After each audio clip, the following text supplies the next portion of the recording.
Sir जी मैं मजबूर हूँ। मेरा मेरी बच्ची ते दो दोतरे ने अक्खी मेरी को नहीं दिसदा। मैं ठुड्डे धक्के लेके ना बस मैं करने जोगा है इसको। मेरे नाम रुबीन है। दो बच्चे ने मेरे को 5 साल हो गए बुरंद बुए ते मेरे घरे वाला पता नहीं कितने टोर गया नशेई है। ते मेरा बच्चा मजूब है, मैं मजूब हाँ। लत्त मेरी वेख सकते हो, मुड़े दी वेख सकदे।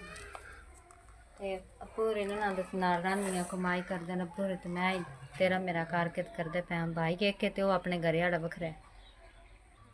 मेरे बच्चों दे गल कपड़े भी कोनी, जुत्ती भी कोनी ते बड़ी परेशान रैंदी।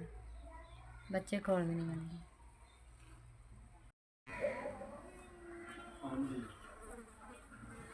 मेरे पुत्रो तुहाडा भला होवे। मेरी बच्ची ने तुसां 5000 दी इमदाद दित्ती है ते अल्लाह पाक तुहानू सुख देवे।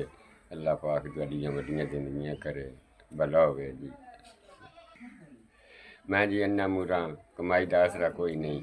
5-7 साल हो गए न ते बड़ा परेशान रेहा रवि लै ते जुड़ के बेचारी बैठी है। मेरे वीरा जीवते रहो, इंशाल्लाह बसते रहो। अल्लाह चोखा देवे, अल्लाह सुख देवे, अल्लाह बाड़ा देवे। 5000 रुपया ला